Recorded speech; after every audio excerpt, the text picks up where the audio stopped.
Alors Alors, Erwan, ça bouge, hein?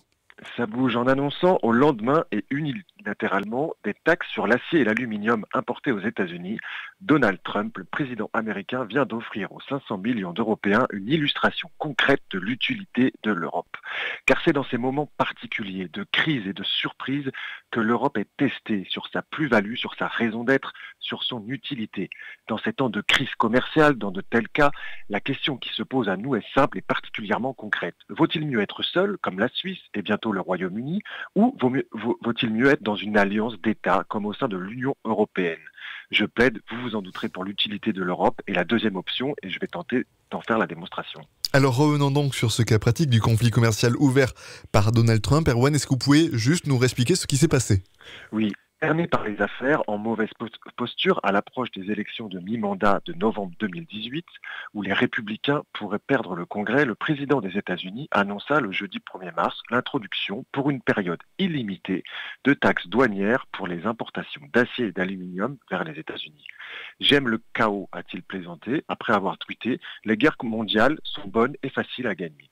Ce sera donc plus 25% pour l'acier et plus 10% pour l'aluminium.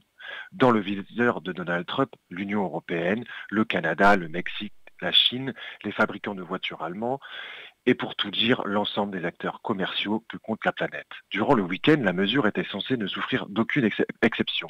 Désormais, le président américain semble ouvert à des exemptions pour le Canada et le Mexique, si toutefois ils acceptent de renégocier l'accord de libre-échange nord-américain, l'ALENA, nous informe le journal Mediapart.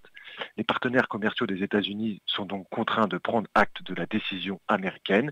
L'America First n'est plus seulement un slogan de campagne, c'est bien une nouvelle réalité que nous devons intégrer et prendre en compte. Il y a des voix qui s'élèvent aux quatre coins du monde contre justement le protectionnisme de Donald Trump.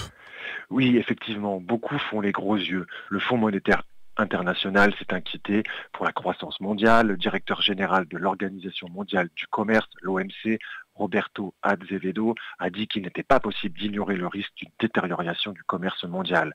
Le Canada trouve l'initiative inacceptable. La première ministre britannique Theresa May s'est dit profondément préoccupée. Le Japon, l'Australie ou encore le Brésil protestent. Mais à vrai dire, dans de tels cas, il y a les diseurs et les faiseurs. Et je remarque que seules l'Union européenne et la Chine ont posé sur la table concrètement la question des représailles. À mon sens, ce n'est pas un hasard. Il faut du cran et une certaine taille critique pour s'opposer, non pas dans les mots, mais dans les faits, à Donald Trump. C'est là tout l'intérêt du bouclier européen. L'Europe comme la Chine ne veulent pas d'une guerre commerciale et ne resteront pas sans réagir. La France seule, comme la Suisse seule ou demain le Royaume-Uni seul, ne pourrait pas se permettre cette audace. L'Union européenne prépare déjà des mesures de rétorsion sur les entreprises américaines? Oui, l'Europe pourrait appliquer des droits de douane de 25% sur environ 3 milliards d'euros d'importations en provenance des États-Unis. Le constructeur de motos Harley-Davidson, les producteurs de Bourbon ou les jeans Levi's pourraient être visés. Il faut dire que l'Europe sera touchée par la décision américaine. Les taxes limiteront l'accès des sidérurgistes européens à leur troisième marché d'exportation, où ils vendent chaque année pour à peu près 5 milliards d'euros d'acier, 1 milliard d'aluminium. Chose remarquable, le plan de riposte européen est déjà prêt sur les entreprises américaines dans les matières premières, l'industrie, l'agriculture, dont certaines situées dans les États les plus favorables à Donald Trump.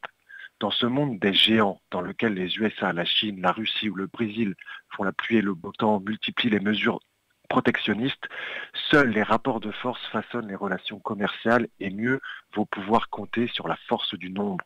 Le président de la Commission, Jean-Claude Juncker, a pris le soin de préciser que la réaction européenne serait conforme aux règles de l'Organisation mondiale du commerce.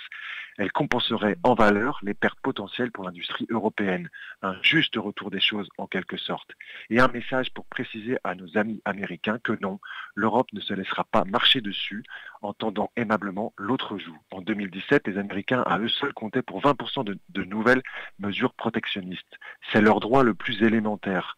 L'Europe aussi tente de se protéger, notamment contre le dumping chinois. Mais cela doit se faire dans les règles, de manière proportionnée et de façon ciblée. Dans le cas américain, c'est la politique du fait accompli, du coup de menton, et face à de tels comportements, mieux vaut s'appeler la Chine ou l'Union européenne que la principauté d'Andorre ou demain le Royaume-Uni pour espérer faire valoir ses droits. Tel est un cas très pratique et concret, à mon sens, de l'utilité de notre Europe. Merci beaucoup Erwan Quignon, on vous retrouve la semaine prochaine. Avec grand plaisir.